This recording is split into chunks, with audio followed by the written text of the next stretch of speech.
All right, sleep mode. Oh, I didn't know that. That's where I was heading. I'm sorry.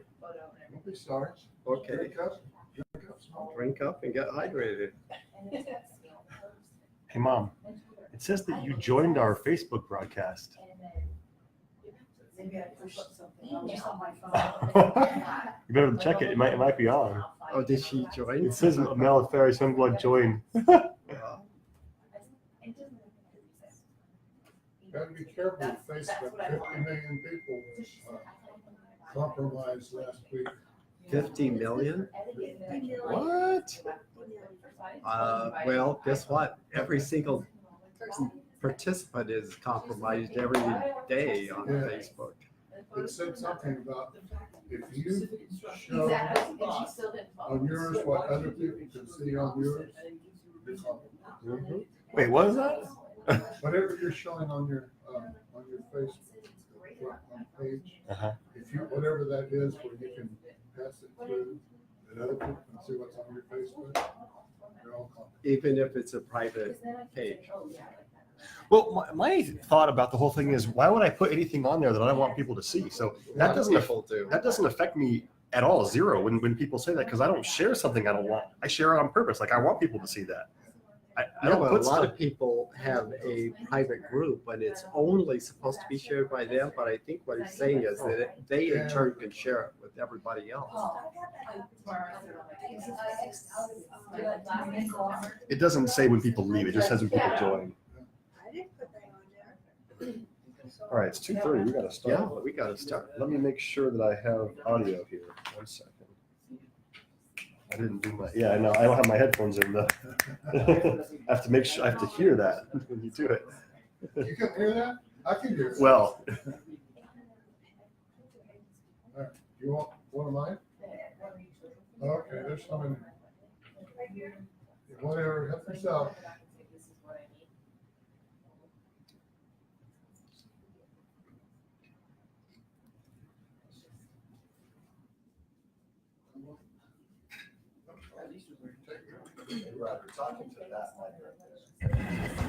Hello, Paul. Can you hear me? Hello. there's like a 20-second delay. Oh, yeah. Okay, it's good.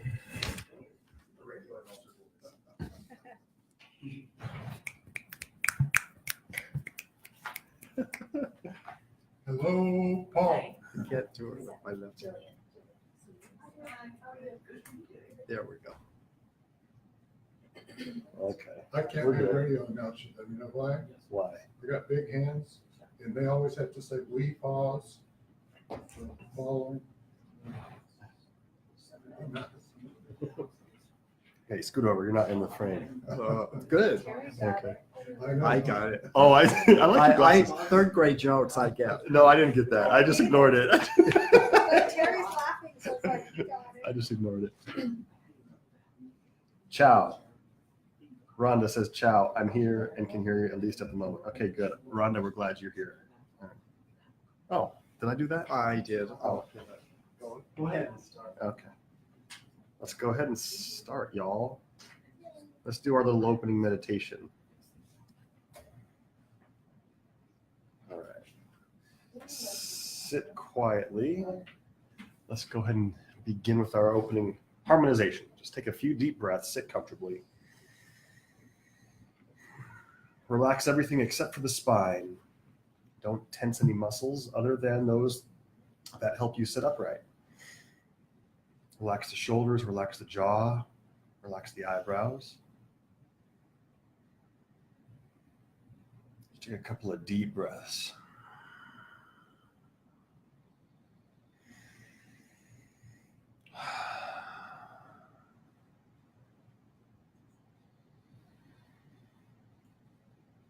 Okay. Feel free to join in an Om. Inhale.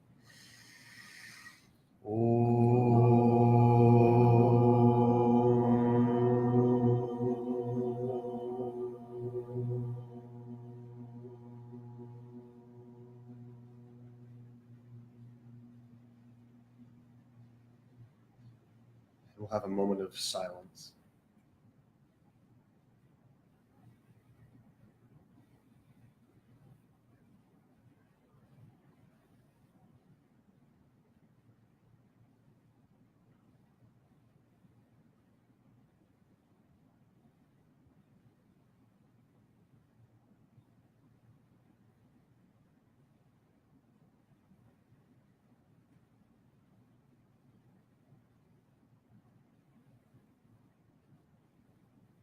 And now one more Om. Inhale.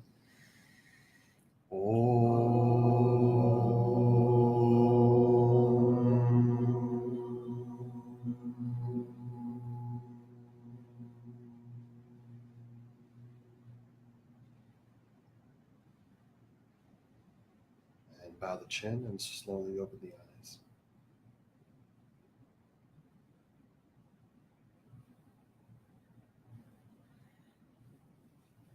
Welcome to session 13. It's hard to believe this is our 13th time being in this room for Wow. these classes. So You're on chapter we are starting Hey. chapter. It's not bad. At least we're not on chapter 2. I know. It could have happened that way. The way we all like to talk so much. All of us here love to share and talk, and that's awesome. I mean, I'm glad that we do. It's good. Lots of info flying around, lots of learning happening, and expansion. Chapter 8. Yeah. So every single time we start a new chapter, I'm always like, wow, this chapter is like, this is the juicy one. They're all so juicy. They're all so good. That's why I love this book. It's like a little, a 1/4 inch manual to explain life. That's how thick it is. A 1/4 inch. You learn how life works by reading this book. Amazing. So chapter 8, the power of thought. All right. Let's dive in. Power of thought. Oh, you don't have the same book. What book is this? Mahatma Letters. Are you going to teach a different book? eight. Remember that. Terry has a different book. I have one. I Oh, got 2 or 3. okay. That's why it takes so long. Yeah, exactly. So if we haven't specifically mentioned this yet, the Theosophical Society, which was founded formally in 1875, was really the original disseminator of most, if not all, of the information that we consider to be New Age. When we think of the New Age movement in the Western world, New Age people, you might have different ideas. You might think of hippies, you might think of meditators, you might think of chakras or Mount Shasta, for example, or something that sounds spiritual to you. We can kind of sum all that up into the New Age movement. And it's very interesting that the Theosophical Society was the original kind of disseminator, the source of all, if not all of that information in the Western world. And this topic is part of those teachings. So the idea that thinking produces things, a thought is a thing.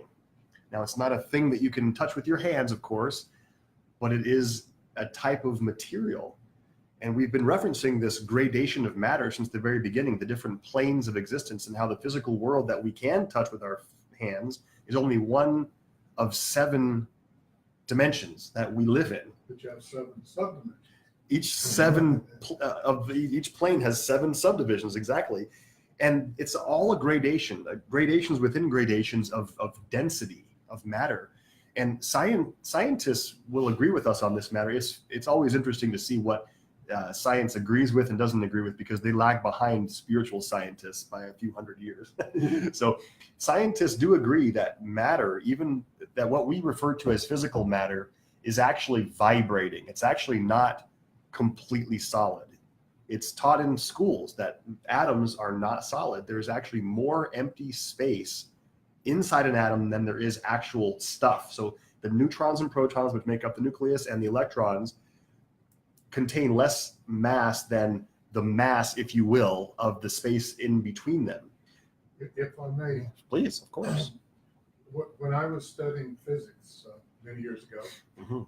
they brought up the fact that if you take an atom and break it apart to where you got the nucleus and make it the size of the Earth, the electron would be about the size of the moon, that far away from the source. So there's tons and tons of nothing. Yes, exactly. Remember too, that in 1888, when the secret doctrine was written, science hadn't even discovered electrons and neutrons and protons. The elements were called elements because it was assumed that there was nothing smaller than that. And it was only a few years, 2 or 3 years later, that they did discover that that each element was made up of different particles. But HPB had predicted that in the secret doctrine that there was not just something that made up the atoms, but even farther back.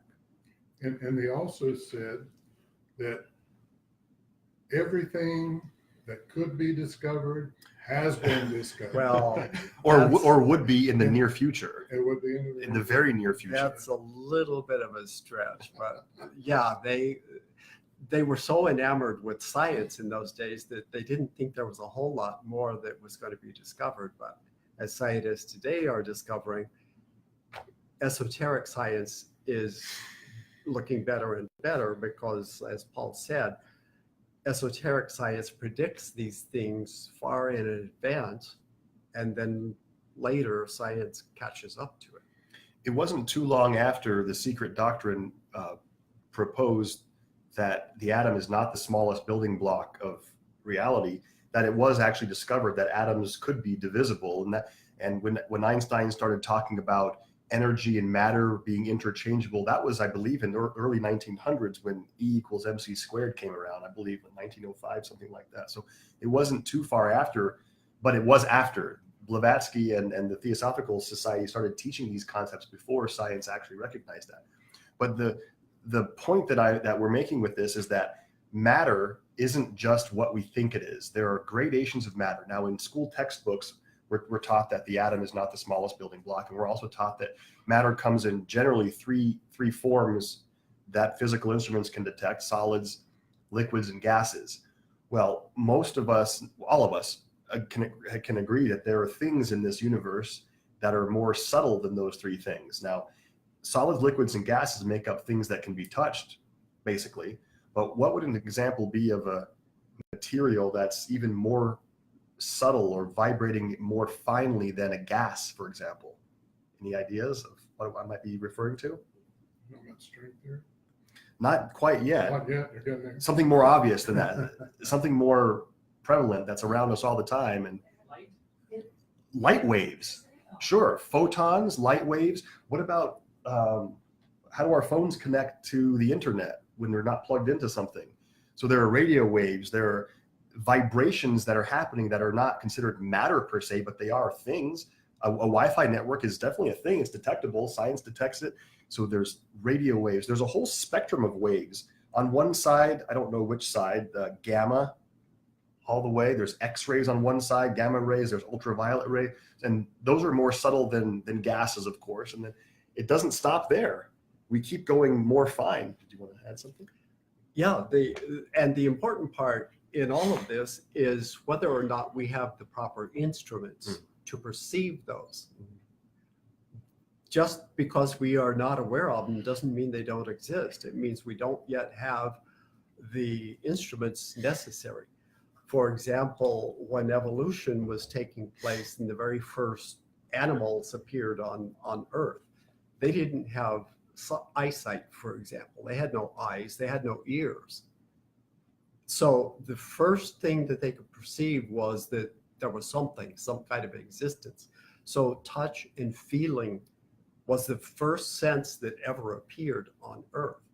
And then later, hearing, because that's associated with vibrations, with physical vibrations. And little by little, ears and instruments that could perceive different sounds were developed. And then eventually eyes that could perceive not only light, but variations in color. So all of this indicates that we are continually evolving the instruments for perceiving this. For example, colors that we can see today, 10,000 years ago, people could not perceive. we have a broader range of color spectrum today. And if they went into their local Lowe's store, they wouldn't have as many paint colors as they do today. So we do evolve those. And as esoteric scientists, one of our goals is to be ahead of the curve and develop this sensitivity. But it comes at a cost. This is very interesting and very important to kind of understand the profundity of what he's saying. We today can see more than human beings or our predecessors could 10,000 years ago. So what does that actually imply? We would be viewed as clairvoyant.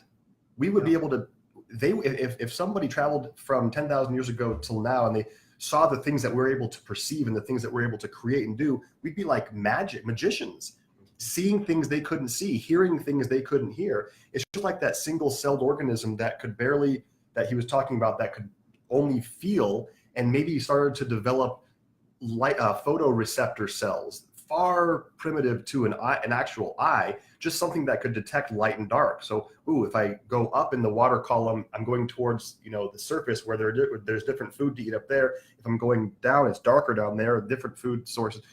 If that single cell or multi-cell organism could see us, we'd see colors, we'd be like gods to them. And that continues to happen. And that's a very good point, what you bring up, because in the past, we had two very separate groups of individuals on the earth. The vast majority of people were primitive and were coming up through the ranks. But there was a very small group of people who had been placed specifically as overseers and as those who teach what they can, what they're able to those who are coming up through evolution. Now, those individuals were perceived as gods. They were perceived as gods. That's why in mythology and in religion, so many of our stories talk about, for example, the whole Garden of Eden story. Everything was taking place on earth, and there was a God, and there were individuals who were still uneducated, who had to figure out how to learn, how to start picking up more information. So these are they're not completely without foundation. These are stories that have developed to explain how things were in the far distant future. To us today, to some people, it sounds like complete nonsense, but it isn't. It actually has a basis in historic time. So if we take this a couple steps further, in the far future, most people's regular eyesight will be able to detect other kinds of energy. We'll be able to see auras, for example, see energetic or emotional fluctuations in someone's being. Some people already can do that. We call them clairvoyants or psychics or sensitives, because their eyesight or their sensitivity is more advanced than others who don't see that. Do you want to add I was something? going to say, every once in a while, when you see the sunlight and then you see all the particles that are actually in the air, or you're not ever seeing that. Right. And now you just see it, which is everywhere. So every once in a while you get that peak. And you have no idea how much dust is in Yes. the air inside your house until the sunlight comes Yeah. at you at the right exactly. angle. So, like, everything. I wanted to read something that kind of ties into all that we're talking about right now. This is from the Mahatma letters to A.P. Sinnett. I refer to this a lot. As far as I'm concerned, this is one of the most important books that was ever written, and it was never supposed to be published. It's, like I said, a collection of letters to two Englishmen in the 1880s. And there are just some insights in here that are not found anywhere else. So this was the very first letter that was written to A.O. Hume. Most of the letters were addressed to either Sinnett, A.P. Sinnett, or to both of them together. This one was dated November 1st, 1880, which was only 2 weeks after the very first letter that K.H. wrote to A.P. Sinnett. And in the midst of a bunch of other explanations, KH says this: every thought of man upon being evolved passes into the inner world and becomes actively, let's see, I've lost my place here. Passes into the inner world and becomes an active entity by associating itself with an elemental. That is to say, with one of the semi-intelligent forces of the kingdoms. We don't talk about elementals very much anymore. They are sometimes referred to as nature spirits, but it's kind of hard to perceive what exactly they are. It's really an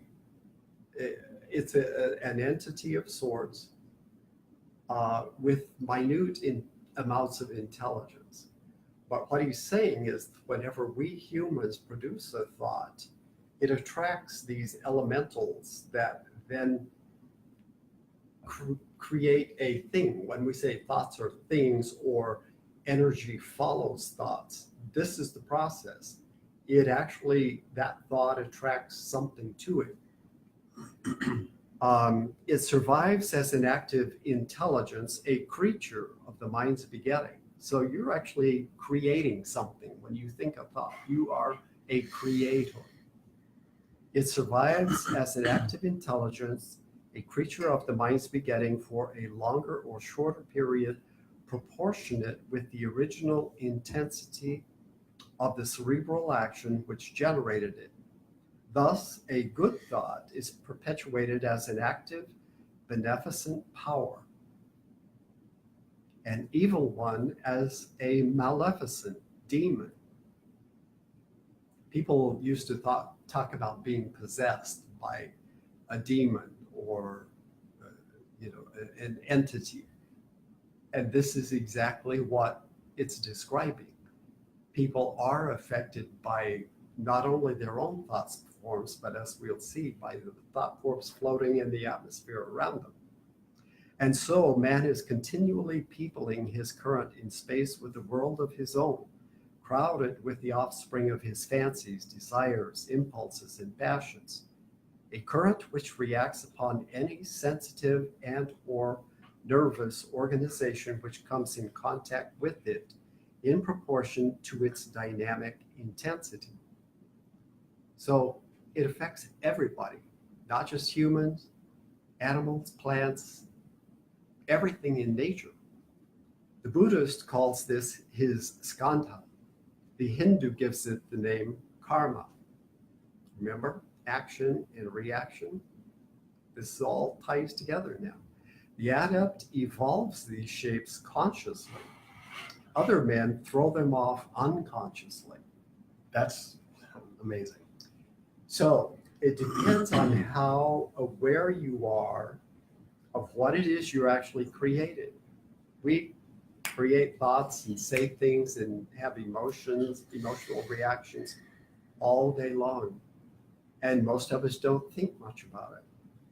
But the more aware you are, the more conscious you are, the more circumspect, the more careful you are about what you think, about what you do, about what you say, and about how you react or don't react to the things around you. The adept, oh, yes. Yeah, you say we create thoughts, Mhm. but sometimes they just happen, like I'm not purposely creating them, I just get thoughts. Well, sometimes they are passing in the atmosphere. Somebody else created it. We've all had that experience where you think of something and then all of a sudden there it is. I've had an instance where I was in the car and I was thinking of a song in my head, turned on the radio, and it was at not only playing the song, but at the same point where I was humming it in my head. And that's a radio wave that's passing through. Somehow we pick up on these things. So sometimes it's someone else's thoughts. Sometimes it's your own thought from the past. And it's contained within your brain. And for whatever reason, it just comes to the surface. at different times. Let me continue here. The adept, to be successful and preserve his power, must dwell in solitude and more or less within his own soul. Remember that we've talked about in the past how these adepts do not live out in civilization among us. They live in the desert or in the mountains, far away from the hubbub of what we call civilization. And the reason is because they are ultra sensitive to all vibrations. If they were to come into this room and we think that we've got pretty good vibrations here, they would have to protect themselves from our thoughts and the vibrations that all of us carry with them, including us. They would not be comfortable here. They could do it because they have means of protecting themselves from these vibrations. But to live 24 hours a day, they absolutely would not do it. It would, first of all, be a tremendous waste of their energy to protect themselves from it. And secondly, why subject yourself to them?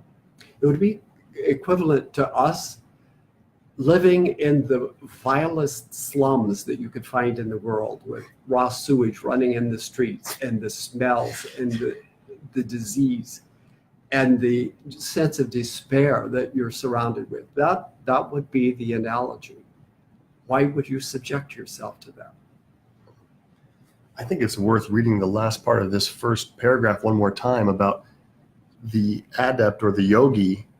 Okay, let's say the yogi, we'll call it the yogi. Sure.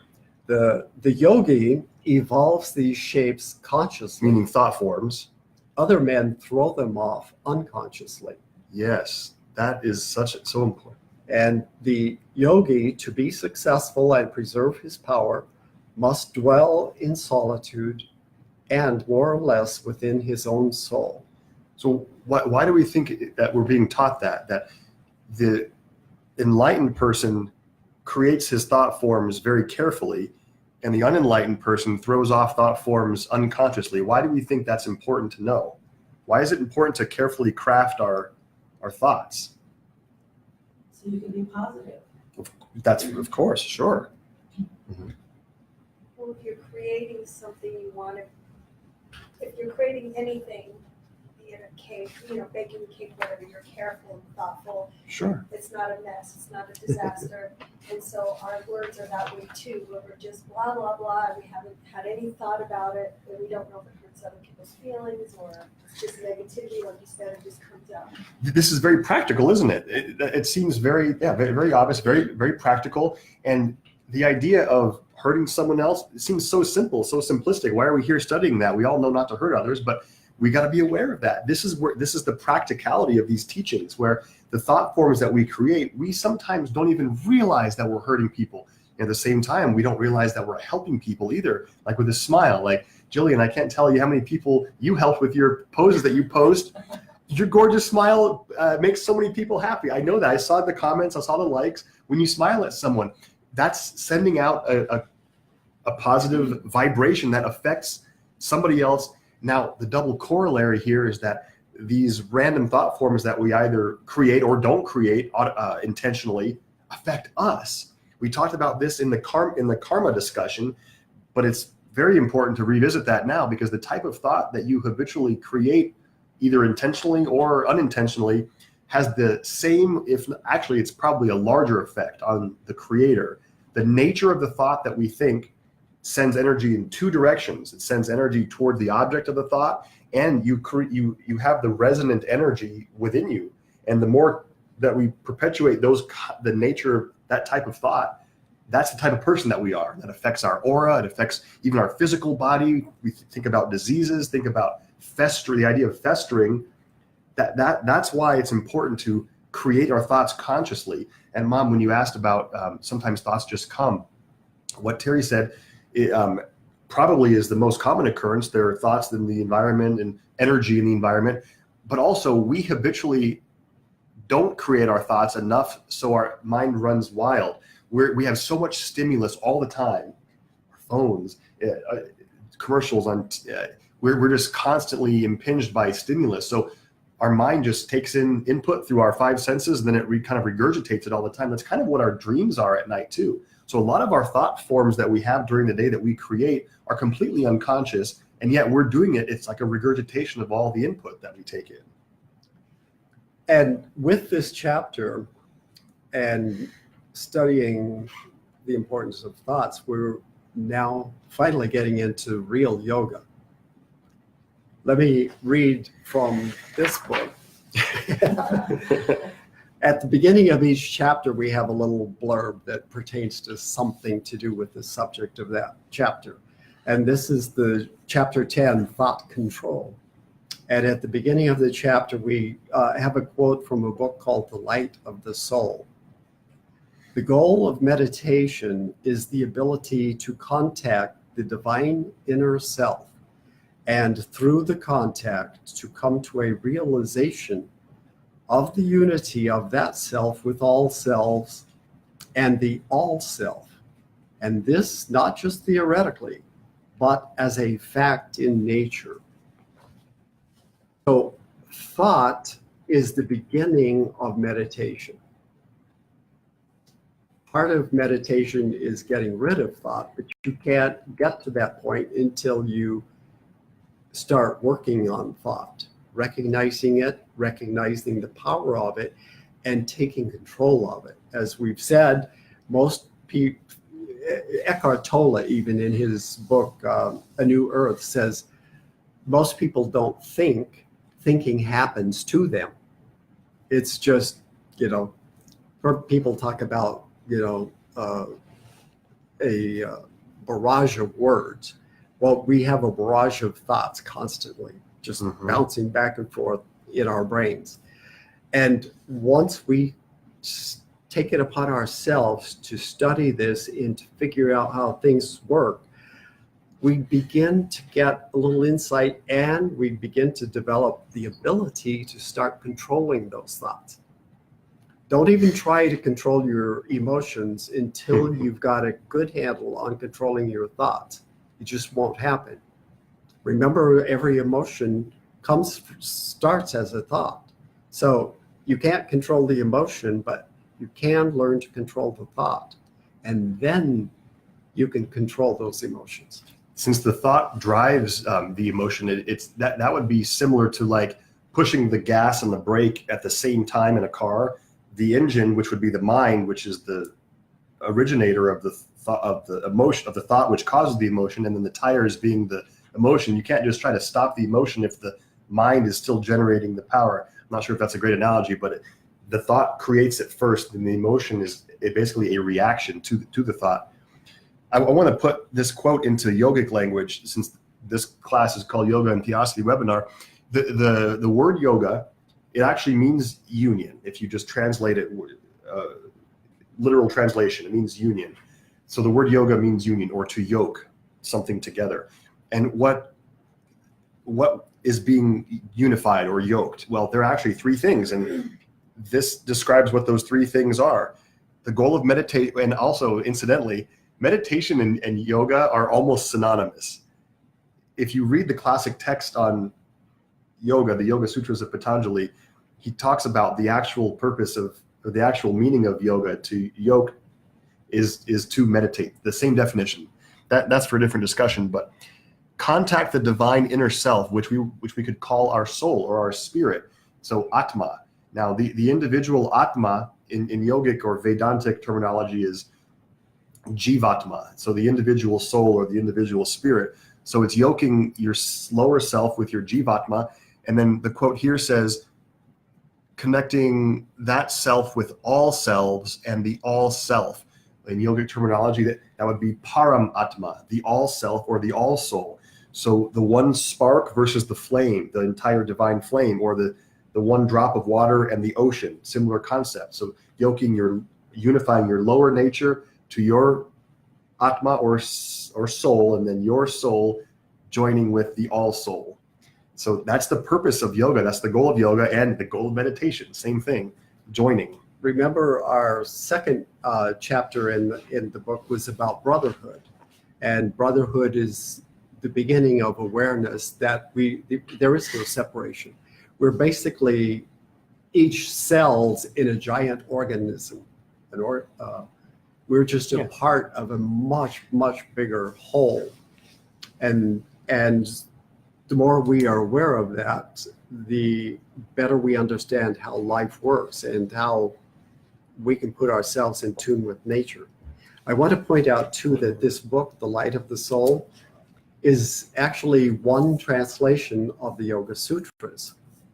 So as in all of the books, it is a translation and a commentary. This particular translation was done by D.K., one of the masters. Do you have a copy of The Light of the Soul up here? It's one of the series of Alice Bailey books. So if any of you do like to study the Yoga Sutras, this is also a very good translation. Here's the book for those of you online, The Light of the Soul.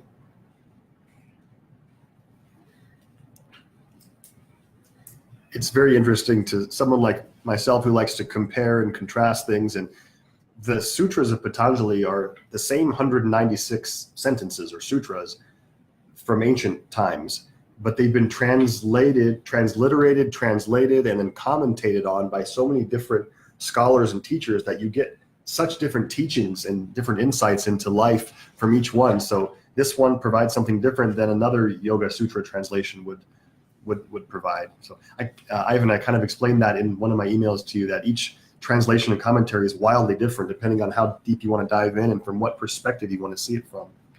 I want to back up a little bit. Oh, sure. and pick up on a comment that Stephanie made about when you've got a project, something you're going to create, bake a cake, make a flower arrangement, build a cabinet door. There's a whole process that you go through ahead of time. You create it in your mind first. If you don't do that process, you're sunk. It's never going to succeed, ever. You have to think through it several times usually, and you see yourself doing it. You see the final product, or at least the way you perceive it in your mind, and then you start from scratch. What ingredients do I need? What order do I add them together? Do they need to be at a certain temperature? And you put all of those things together. If you don't do the planning, you're going to fail. And even then, when you get in the middle of it, you have to make adjustments. It never goes exactly the way you imagine it in your mind. You have to be a little bit, what's the word? Flexible. You have to be flexible in how you approach things. Fluid. If something isn't working, you don't just fully push through it. You back up and you think, okay, wait, now how can I solve this? Then you try maybe something else. For example, you do a sample first maybe and see if that works. Before you make a wedding cake, you make cupcakes maybe, or you make a birthday cake or something. If you're going to fail, you don't want to fail on a grand scale. You want to fail with the little projects first. But once you get that experience, you know how to do it. And then when you're ready for the final product, you've already got the skills because you did everything right. You did your homework. That's a siddhi. Siddhi, A special yes, power, yes. creating a birthday cake or a Yes. wedding cake, manifesting something. But it always starts with a thought. It always has to start, and then it manifests into the world. So that was a long intro. Let's actually look at our Yeah. outline here and see what we have to talk about. Yeah. What are we supposed to be talking about? See why it took us so long to get where we're at? Exactly. So we generate throughout our day. We generate three karmic forces,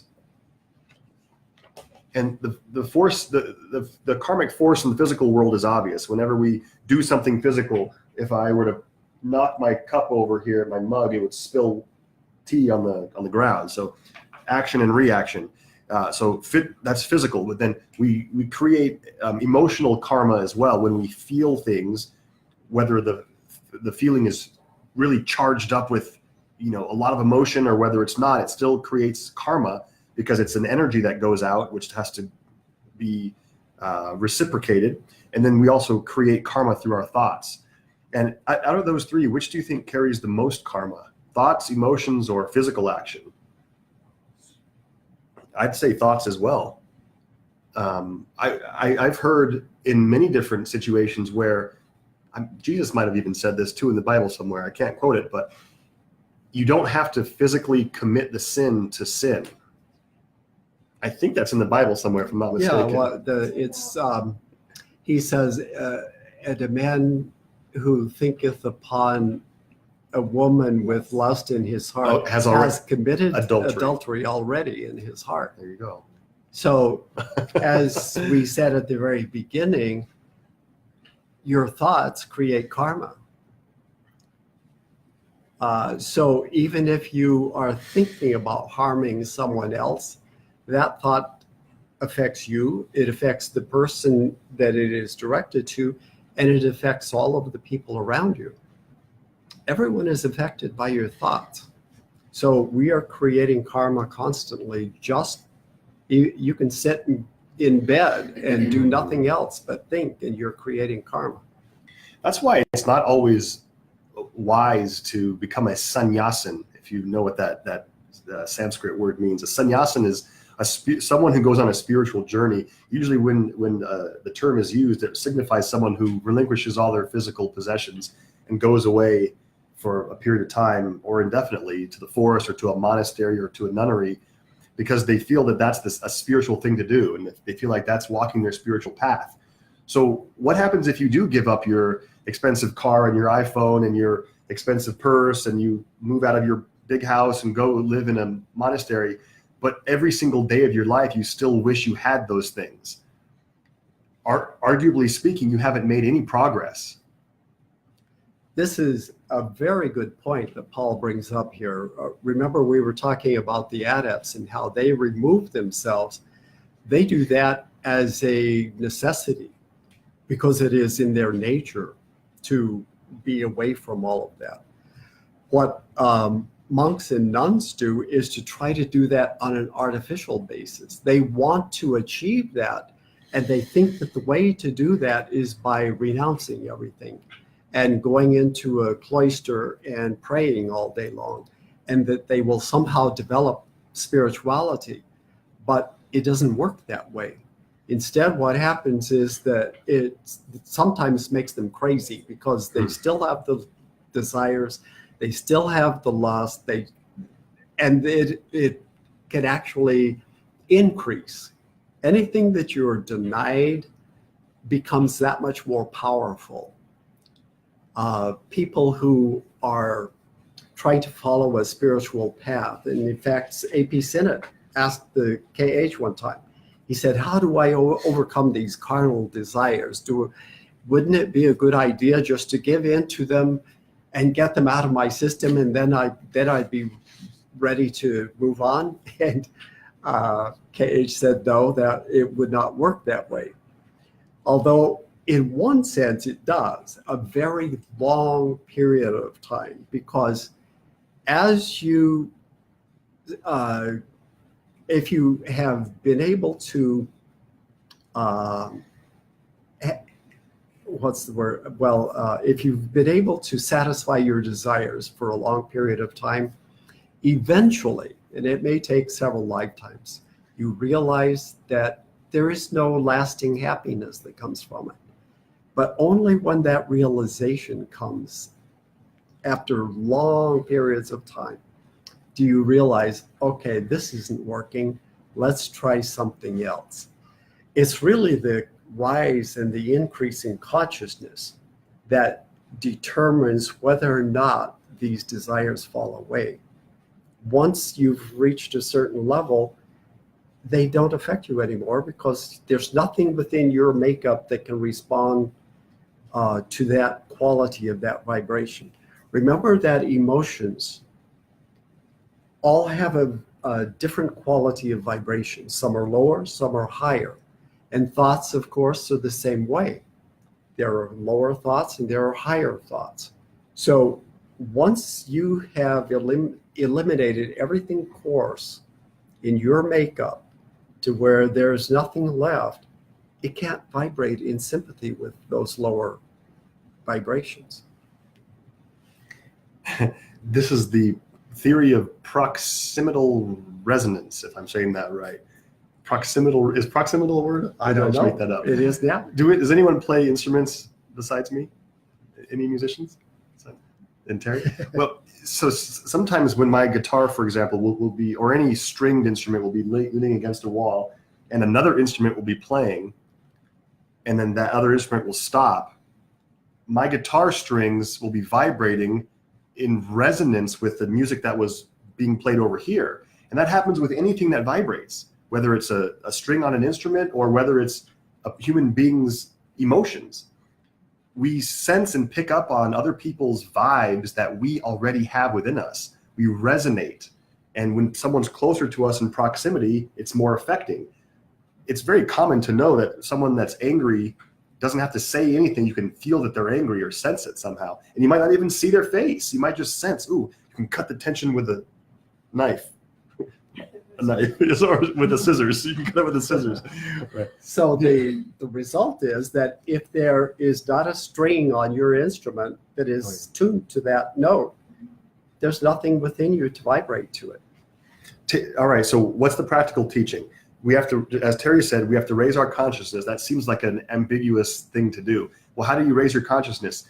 There's meditation, focusing on, in Vedantic terms, sattvic objects of meditation, things that are very pure, very lofty, very finely vibrating in their own sense. Focus on God, focus on nature, focus on peace, unconditional love. That helps raise your consciousness. And also specifically practice. So if you have a vice, a habit, or a need that we're talking about satisfying or just cutting off cold turkey, cutting it off cold turkey usually doesn't work. It does sometimes, but as we said, if you go away and shed your material possessions and take up the monk's robes, you might still be craving cigarettes or alcohol or nightclubs or whatever, chocolate cake, yeah, or whatever it is. So we do them consciously. We if you want to use the term give in, you indulge consciously, but you're aware of it. And at the same time, we're doing both. We're raising our consciousness by our meditation practice, and we're indulging, if you will, with awareness, and we're reducing it each time. Maybe you're pausing before you reach for the chocolate cake or before you reach for the alcohol or whatever the vice is. You stop and you just wait. You take a few breaths. And so it's a practice, it's a test. And at some point, we may not need it anymore. We may not need to reach for it or indulge anymore at some point, but it's a practice over a period of time. Excuse me, can I just mention one thing? Please. You were giving the example of creating thoughts by project, talking about a cake or flowering or something like that. But what if it's just a thought, we discussed this briefly last time, an ill thought toward another person. And just by changing it, by making it positive, by blessing that person, it changes automatically. Over time, Yeah. not instantaneously. I think it becomes a practice. What I've noticed about thoughts is, for me to control my thoughts is to observe my thoughts first. So go through a period of time where you're just observing your thought. Then you realize, oh, I'm thinking this weird thing. Okay, maybe you say, some people I know say cancel, when they know they have this thought. Oh. That helps them. And then each time it gets less and less because you're aware of it, but maybe you've canceled it or you've done the opposite, you've blessed, now you've blessed. So now your mind, every time that person comes in, it's a blessing. You've just made it a habit, but you have to observe it first is what I found. I can't just control my thoughts. I have to observe them first. And then Yeah, I was just wondering if everything changed just by that blessing. Not one time. over and over. And this brings us back to something that was mentioned at the very beginning about how strong the thought is in your mind is the amount of energy that thought contains and how strong the effect is. So there's a direct one-to-one correlation between the strength of the thought And that can be strengthened by repetition. So when Stephanie is talking about creating a habit of switching it, that's what you're doing is by repetition, you're adding more and more energy to that every single time. We love your story about your mother. My, she's so cute. So anyway, what she would say is, and the more I thought about it, the angrier I got. She'd have a situation, she'd be okay, and then she'd think about it, and now she's even worked up, just on her own by herself. Well, I can really relate to that. Like right now with Donald Trump, oh my goodness. In our household, my husband's a Trump fan. And so the TV in the family room is on Fox News all day long. And for me, when I escape, I go to the bed. She escapes. On CNN. But I'm bombarded with it all day long. So That's hard. That's hard. So one thing, what Stephanie is describing here is an affirmation. When you say something to yourself over and over again to where it becomes a habit, and Paul likes to do these, it becomes an affirmation and it takes on tremendous power. This is a good place too to discuss the difference between affirmation and a prayer. A prayer normally is asking someone else to step in and do something. I know people who, when they lose their car keys, they pray to God to help them find their car keys. I don't know whether that's a good idea or not. God doesn't have time for that. But Probably doesn't care. God doesn't have time to help you find your car. here's what does work, and that is to be mindful, just to sit down quietly and be mindful. Where did I last see them? Where might I have put them? Where do I normally put them? And quite often you can find them just by being mindful about it. I would call that raising your awareness, actually. Being more aware of things. That's what raising your consciousness is. All right, Paul. Oh, yeah. That's funny. I lost the key to this office. I better be more mindful. Practice what Terry preaches. No, it's a simple thing like that makes us, psychic, for lack of a better term. It's just being more aware. Super awareness, super aware, super conscious. There's a definition here that John Algeo gives us of thought. He says, thought is an energy that consciousness produces to modify the subtle matter of the mental plane. That's very interesting. He says thought is an energy. I mean, he could have put a period right there. Now, what vivifies the thought form is what we read from the Mahatma letters. It's this elemental. It's an actual life form, not like a squirrel or a bird or an animal or a human. It's hard to describe. It's not something physical, but it's an energetic being that is attracted to a production of the mind. So, and consciousness, by the way, is not the mind. Consciousness is something even higher than that. Consciousness uses the mind as an interface to think. So thought is an energy that consciousness produces to modify the subtle matter of the mental plane. So if you're modifying the matter of the mental plane, it's no different than modifying the matter of a physical plane. I'm picking up my tea, I'm typing the keys, I'm modifying with my physical body, I'm modifying the matter of the physical plane. So when my awareness produces a thought form, we're creating a thought out of the material that is the mental world. It's a different dimension. Scientific instruments can't detect it, but thoughts are things in that realm, and they're vivified by the elementals. You can even call it prana. The more prana we infuse our mind with, the more affecting and effective and powerful our thoughts will be. The mental body vibrates, creates thought forms with a definite shape, color, and outline. So the more we think certain thoughts, the more definite they'll be. Now, we don't have any teaching in this particular book on the different shapes, but you can imagine what a thought of a positive nature might look and seem like, and versus a thought of with a negative or a harmful nature. It might have a different outline, sharp versus soft colors versus harsh, vibrant colors, for example. I'm not quite sure exactly. I'm not a clairvoyant, but each thought has a definite shape. Now, when a certain thought form or type of thought is created time after time after time, it's produced quickly and accurately and definitely, and it is more affecting. And it goes for thoughts of help and thoughts for hindering as well, for good and evil. You can use your thoughts for both. An interesting aside here is that people who are savants are people who have a particular power that most people don't have.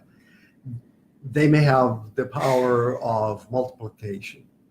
You can give them any 2 4-digit numbers or any 2 numbers, and they can multiply it in their mind faster than a calculator. And if you ask them how they do it, sometimes they have no clue, but a few people have mentioned that it is like Paul says, it's like they visualize, and it's not numbers. It's not numbers that they see. It is forms and colors and shapes and texture.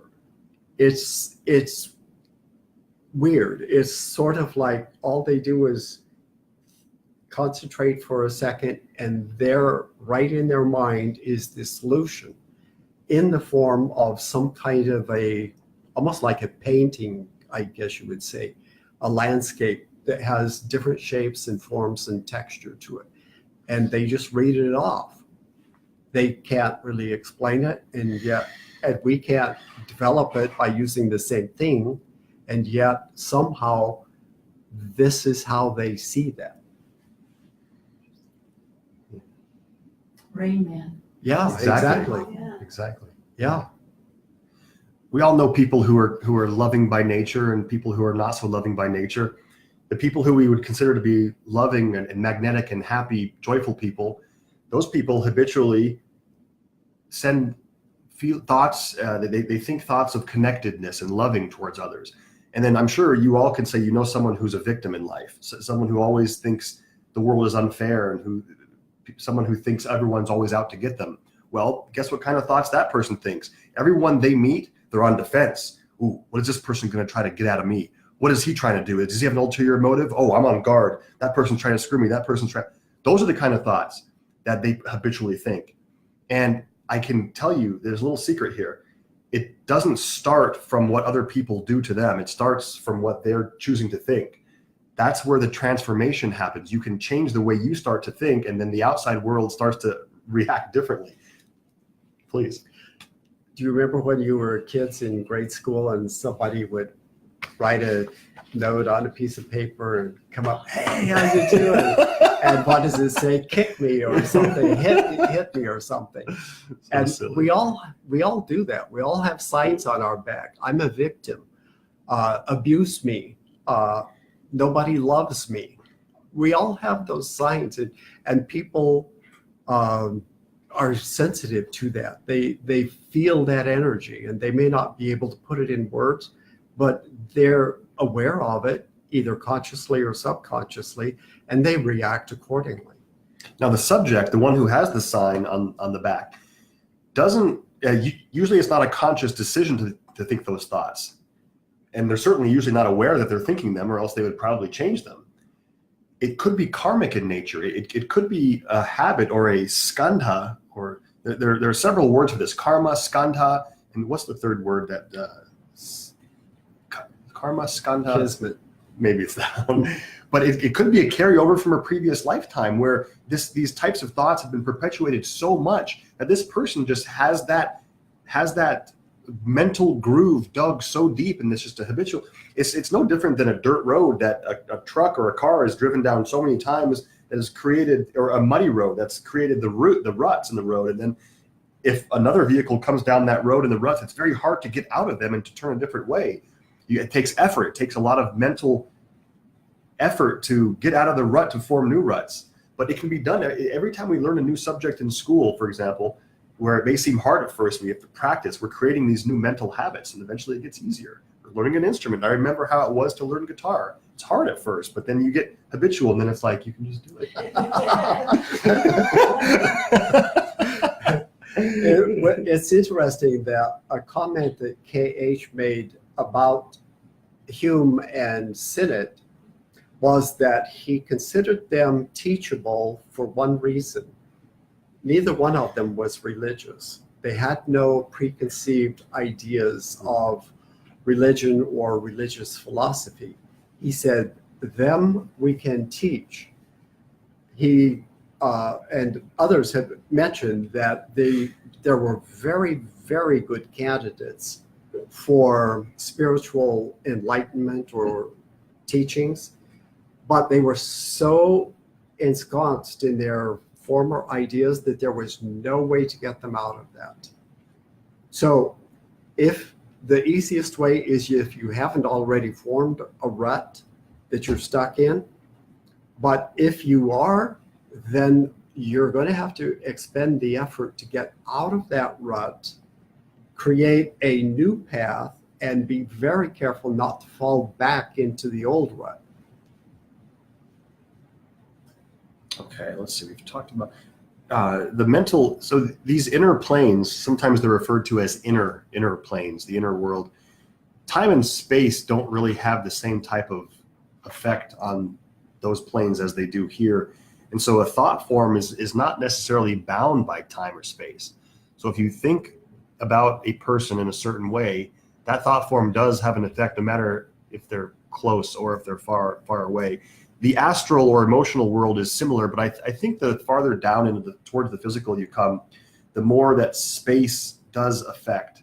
So as you move higher away from the physical towards the spiritual planes, space doesn't really exist such that it's very hard to describe, to put it into language, but when you think of something, it's there. There's no travel in time. So if I'm thinking about Ivan, there's a thought form that just affects him immediately, doesn't take time to go from me to him.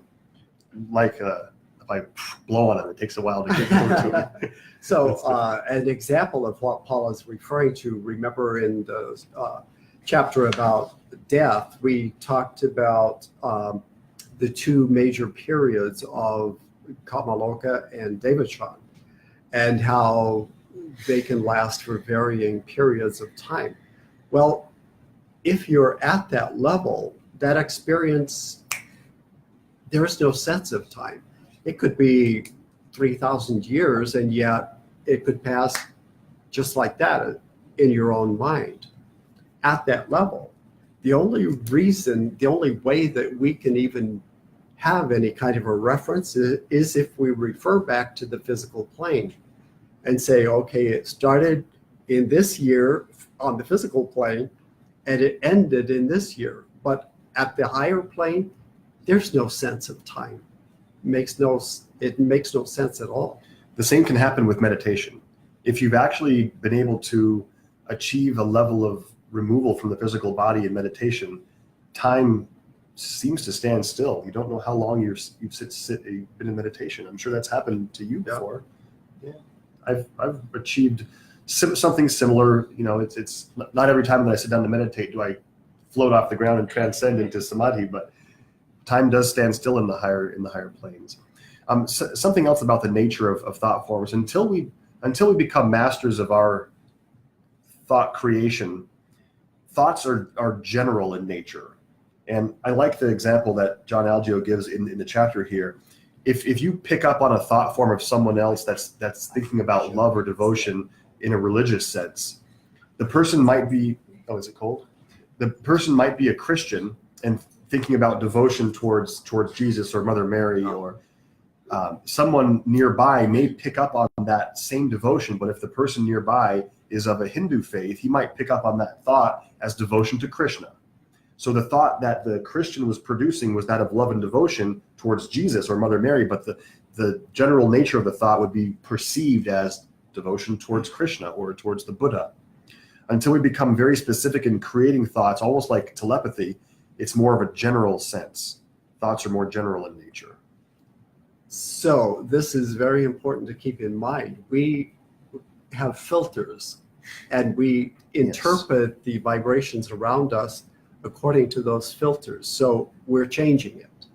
We're perceiving something, but then we're interpreting it in our particular way.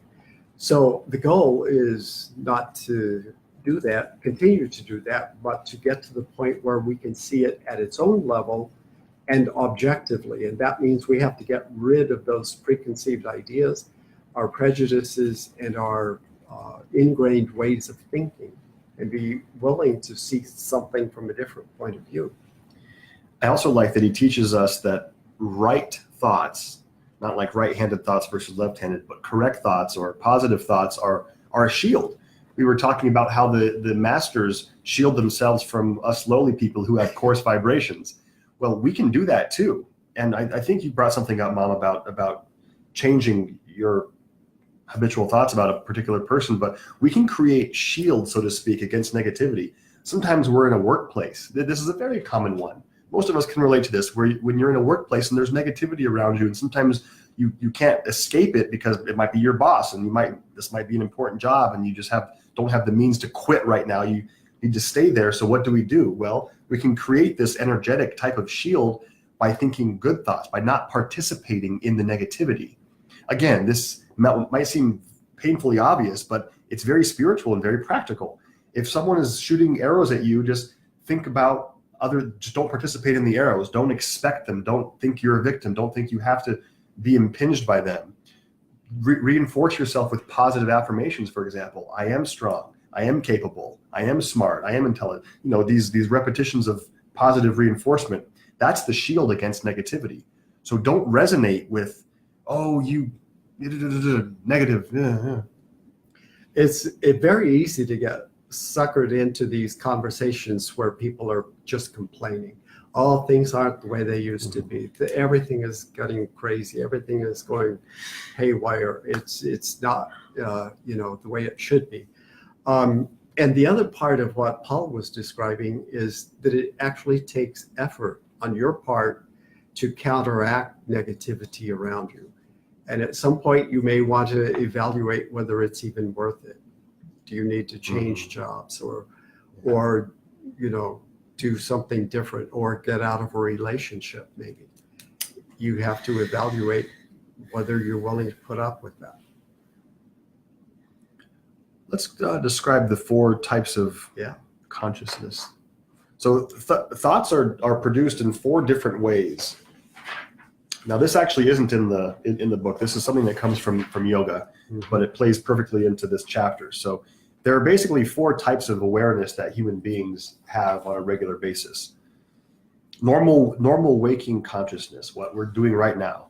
The yogis refer to that as Jagrat, Jagrat, that type of consciousness, where we're awake, we have our eyes open, we're able to construct thoughts and speak and interact with people. And for most people, this is the highest level of awareness, consciousness that they will experience in this lifetime or the period after life. It's only people who make the effort that will experience something greater than that. You will experience less consciousness, but not more for the most part. But we're hoping to experience more consciousness. So we're normal waking. Now there is lower consciousness and higher consciousness, and different traditions name them different things. So let's talk about the one stage more removed, below waking consciousness, which is the dream state. And that's referred to as svapna, S-V-A-P-N-A. So that's the dream state, and that's the same type of consciousness that we have when we're under the influence of alcohol or drugs. You're definitely not fully conscious when you're inebriated. It's more like you're in a dream state and can't really control your actions, kind of like when you're in a dream. For me, for example, when I'm in a dream at night, I'm usually like underwater feeling. It's hard to move. If I want to run, it's very slow. I'm like moving through water.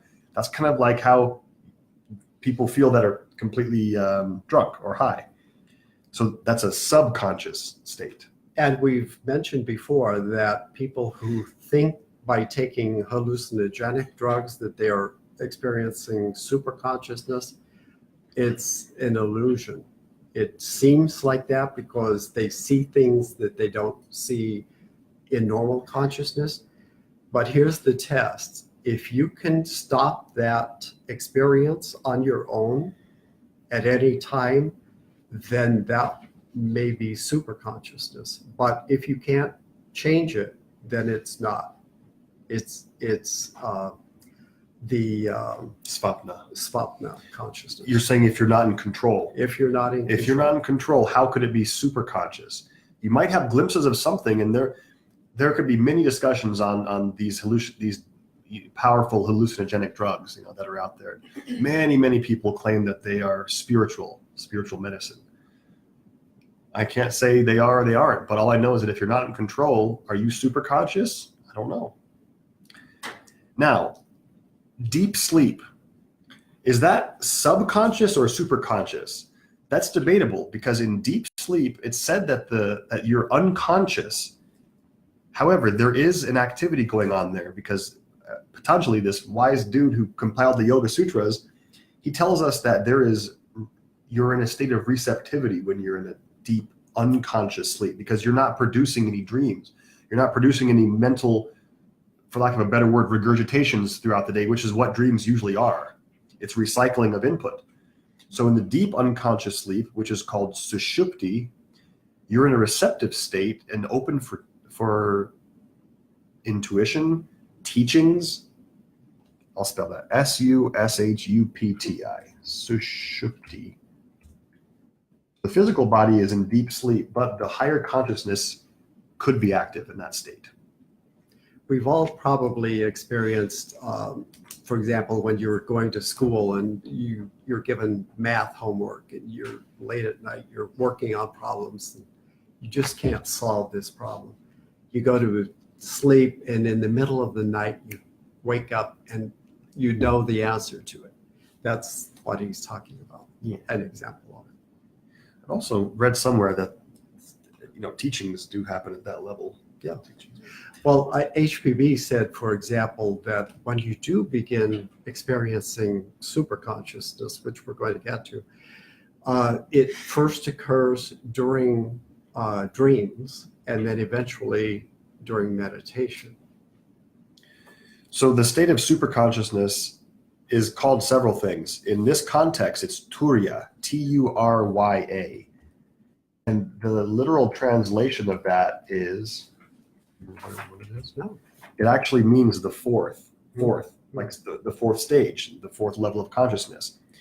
What we're referring to it as is super consciousness, the heightened level of awareness. And this is also the same thing that happens in the higher levels of samadhi. So samadhi, if you remember from our Raja Yoga teaching, I think Jillian might remember that, samadhi is the 8th limb of Raja Yoga. It's the goal of samadhi. Now, samadhi has several different levels, and the higher levels is the same thing as this super consciousness state called Turya, the fourth. So it's very rare. Only people that are on their way towards spiritual enlightenment are able to access this. But it's basically the connection with the higher self. It's the union that we're talking about in yoga.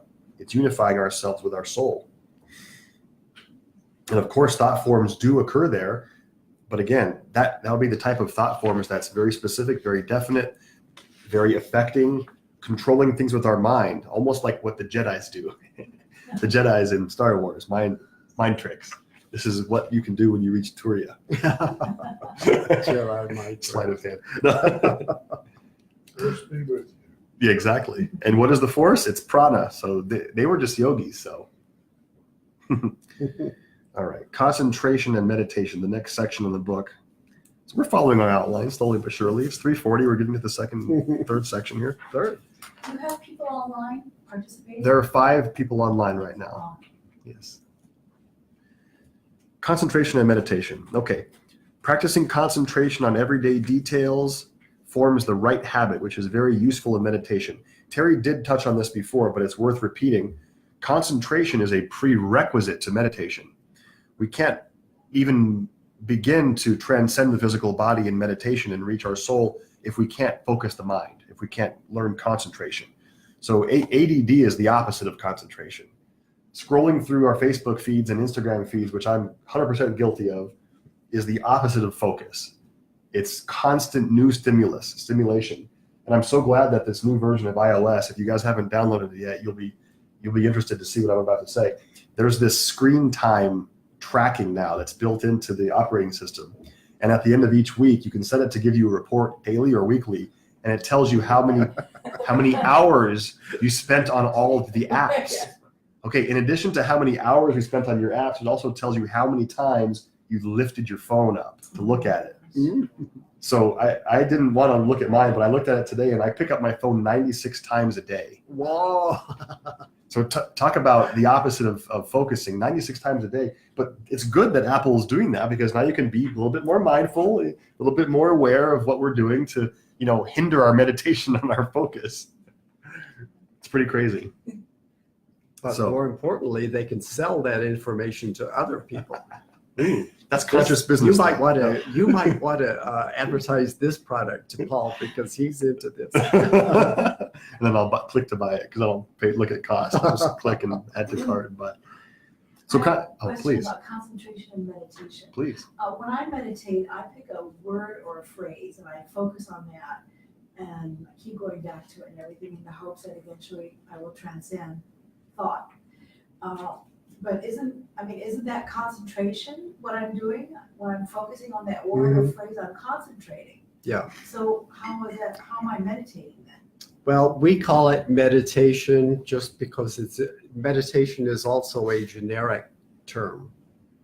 However, the highest form of this process we also call meditation. Meditation is ambiguous. It is. So meditation happens. Concentration, you are in charge, you are focused, you are working on something. You're using your mind after having eliminated all of the distractions around you to be able to focus and to create more easily and more accurately. But meditation happens when you go even deeper and thought ceases, because then you get insights. And it has more to do with inspiration than it does with thinking. Next time I'll look up and read a passage to you that kind of explains it a little bit better. But it's like right now, if we want to understand something, we have to read about it or see a program about it. We have to absorb the information and we have to get it in here. But real meditation happens at a different level of consciousness. It's the equivalent of intelligence or thinking, but at a different level. And it happens in a different manner. It's like you focus on a particular subject and everything that is known in the world about that comes into you automatically. You don't have to study it out on your own. Let me read a couple of different definitions of meditation. It's actually hard to define what meditation is. So one definition comes from the book that we're studying, and another one comes from our book. So the one from John Algeo, he says, meditation aims at quieting the personality, which is our physical body, emotional body, and mental body. Physical, emotional, mental.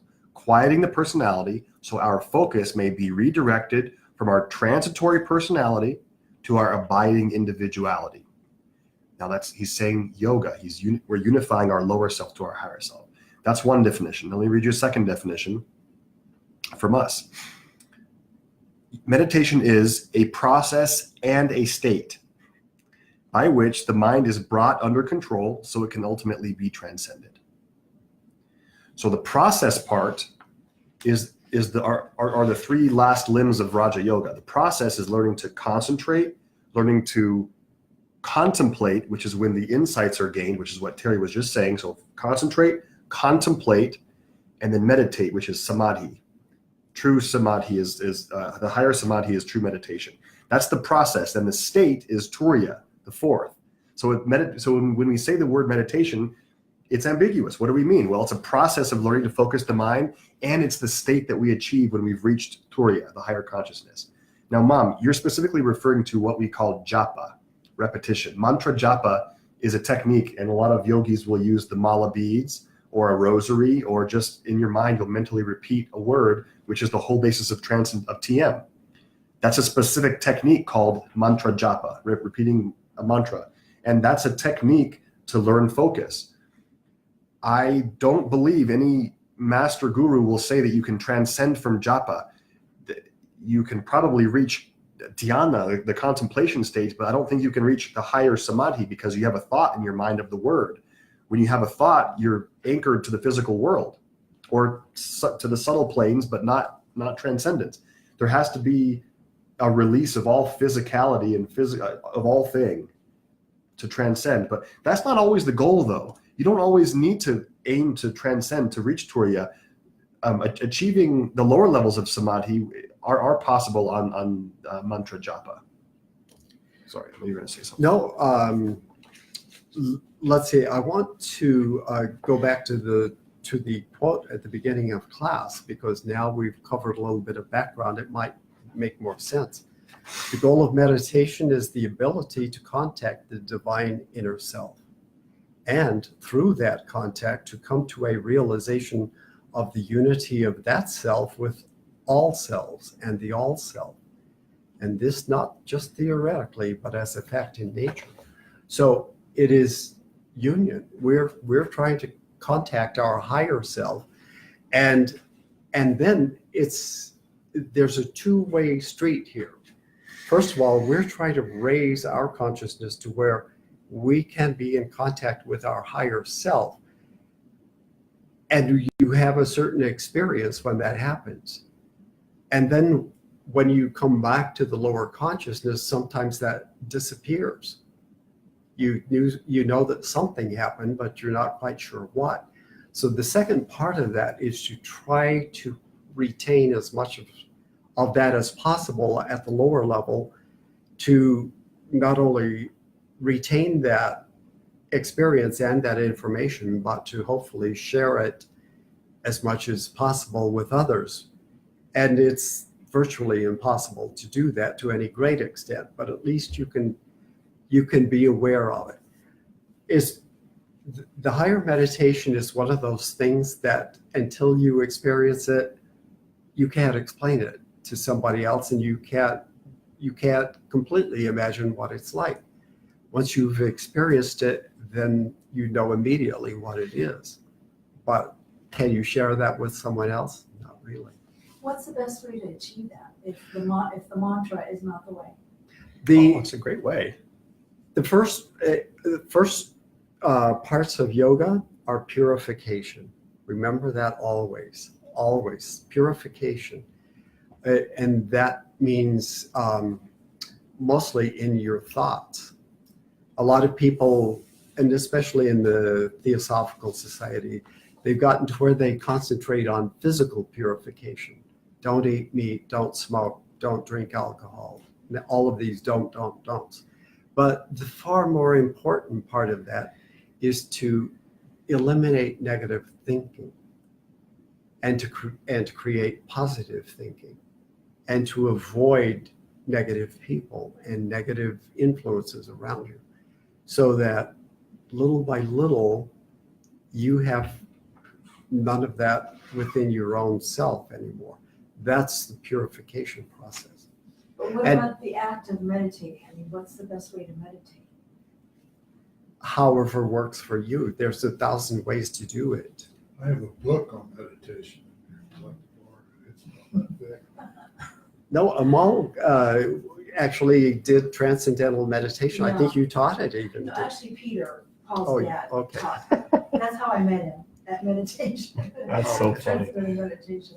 But that's what I practice, and I was reading this and saying, I'm concentrating, I'm not meditating, I'm not transcending. And this is very useful. Concentration alone is a very tremendous achievement, and you can do a lot of positive work with that. I used to use it all the time. to solve problems at work. When I, owned a business and had employees, and things would happen at work, and I'm like, okay, how do I solve this? And I would use concentration to bring that to a focus, and almost always I would come up with a solution, at least the best one possible. You might want to show that. And what are we selling here? No. Whatever anybody wants to buy. All right, this is a book that Roger likes, The Science of Meditation. So there are thousands and thousands of books on meditation. But whatever works for you, the main thing is that you do something. And like I said before, purification of your everyday life is the very first stage of preparing yourself. Remember too that meditation isn't something that you spend 5 minutes preparing for. You spend lifetimes preparing for it. You most likely won't achieve highest levels of meditation in one particular lifetime, but maybe you've been studying it for 2 or 3 lifetimes in the past, and maybe this is the lifetime when you will experience that. You never know, but it's more than one lifetime that you work at it. And if you don't do the work, you won't get there. I'll give a few other techniques. I mean, there are hundreds of techniques to practice meditation, but really, as you were pointing out, it's really just the prerequisites to transcendence, just ways to focus and concentrate. So mantra japa, focusing on a word and repeating the word, is called mantra japa. That's one way.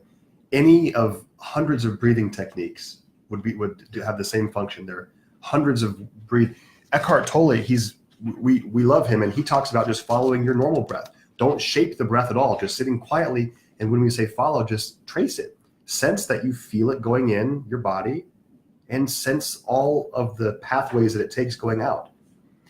Why is that effective? Because it brings your mind to a focus. It's a focus or a seed. We haven't used that word yet, but all of the techniques give you a seed thought.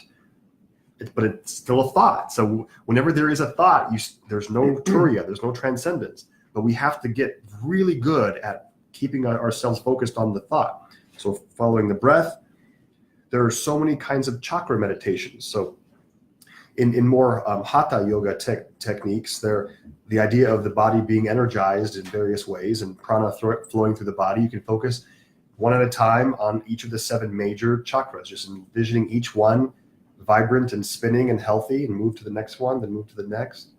Just seeing, and again, keeping your mind focused. And inevitably, whatever we're using as a seed, whether it's mantra japa, whether it's breathing or chakra meditations, the mind will wander. The mind will be on something else, and you didn't even realize how you got there. We call that the monkey mind. It happens to everyone. It happens less to the people that have been doing it regularly. So Paul brought up something that's important in yoga philosophy, and that is meditation with seed, meditation without seed. Mm-hmm. With seed means that we're still in the preliminary phases. We're practicing concentration. We're still using our regular mind, our lower mind, to drive the process. Eventually, it may not happen in this lifetime, but eventually you will get to where you can practice meditation without seed. And that's when you get these insights, tremendous insights into the mysteries of life, so to speak. But it takes a long time to get to that point. There are a couple of others that we could mention too. So kriya means movement, generally speaking. I'm dumbing it down and simplifying it, but there are many methods of kriya, and that's a movement. So instead of following the breath, which is a form of a kriya, you can envision energy moving through the body with each inhalation or exhalation, or just envision your body like an infinity symbol and just envisioning prana or chi flowing through the body. That's a technique. I love what John Algeo suggests in the chapter here towards the end. He talks about spending 5 minutes every day and choosing a positive personality trait to develop. I love that. So practical. If you find yourself worrying a lot and being agitated about the clock or time or being worrisome in general, just spend 5 minutes picturing yourself being calm and unaffected by time and just telling yourself everything is well, everything is as it should be. That's beautiful. You can choose a different quality, as my mom looks at her clock, as she looks at her watch as I'm saying that. That's funny. Affirmations are one, having a list of affirmations. These are all actual techniques. Sending healing or thoughts or blessings to another person, envisioning that person whole and hale in white light. That's a meditation technique. Another one from Eckhart Tolle. He talks about feeling the inner body. It's not very often that you actually can sense sensations inside the body unless we have a pain or something hurts. But if you raise your physical sensitivity, you can actually sense your blood circulating. You can sense organs. You can feel the outline of your skin. So that's a meditation. In our book, we talk about taking a nature walk. That's a moving meditation. Many ways to meditate. Now, although it's not Turiya, it's not transcendence, these are all preliminary requirements. We have to learn to focus the mind. We have to be very, very specific with our thoughts before we can transcend. Okay. It's 4. Do we want to talk any more today or? No. No. Let's talk for a minute about when we're going to meet again. Oh, that's a good point. Next month, we're not going to meet again. Right? We have to take a hiatus after this meeting because there are several yoga teacher trainings that I'm participating in next month with True Fusion and a couple other things. And then you're going, when are you leaving to Costa Rica? Not till November 8th. Okay. Well, I know October is we're not going to have any meetings in October. So let me pull up. I'm going to actually sign off here. Let me just wrap up and say thank you to everyone online. We had 6 students online. We had Esther from Australia. Amazing. Esther is amazing. Oh, there's Julia. Hey, Julia. Okay. All right. I'm going to sign off here. Thank you all.